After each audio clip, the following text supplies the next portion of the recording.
I just want to say I've wasted my life and I feel very sorry for what I did. Growing up, I thought having big phones and going out to places was the real deal. I didn't listen to anyone who tried to advise me otherwise. I followed friends who thought like I did. We dated different types of men just to make money and go places. I can't say I didn't enjoy it. I did. But I've come to understand that whatever we did back then was an investment in what I'm going through today. Right from secondary school, I started going out with my seniors, teachers, and other men. Outside school, they paid my fees and gave me enough money. While other students were managing, I ate whatever I wanted and even used to give money to other students to do things to me.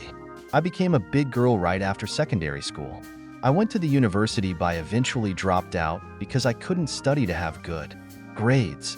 I told myself after I dropped out that I was going to make so much money that none of my course mates would be better than me after they graduated.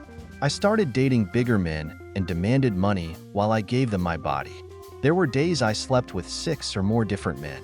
I eventually gathered enough and rented a nice place and later bought a car. Life was good, so I thought. I decided to have a provision shop, a boutique, and a cosmetic shop.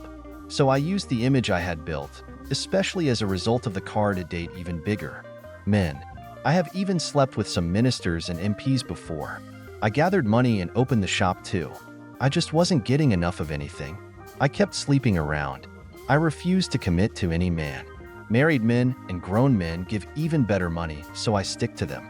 I treated gonorrhea and other infections a few times, but things started to backfire when I was diagnosed with syphilis. In the process of treating his syphilis, I realized I was losing a lot of money, but it wasn't going. It affected me drastically. I moved to different clinics, and they all blamed me for failing to report early to the hospital. Meanwhile, I went to the hospital a few times, and it was gonorrhea they detected. By God's grace, the syphilis became a bit mild. I decided to ignore a few men I suspected could be the ones giving me the infections. And they take different sets of men, married men especially, because they barely have any infections. Can you believe that the whole time I was focused on treating my syphilis, I had HIV? I don't even know how it came about, and I won't even touch on it. I was just carelessly sleeping with men around. We used condoms. I barely even had raw sex. So to be honest, all the diseases I'm treating right now are a shock to me too. I've lost almost every penny I made.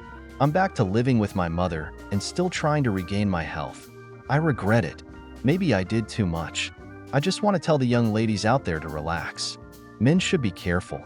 I never gave anyone any disease deliberately, but it took a while for me to detect some. So all those I encountered had it. They all attacked me. I see from the one who called for the 6. I know my life is over.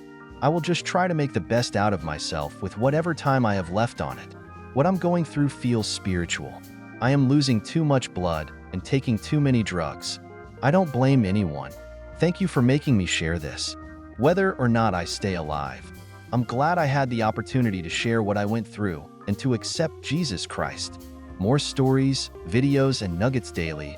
If you are not subscribed, you are missing out.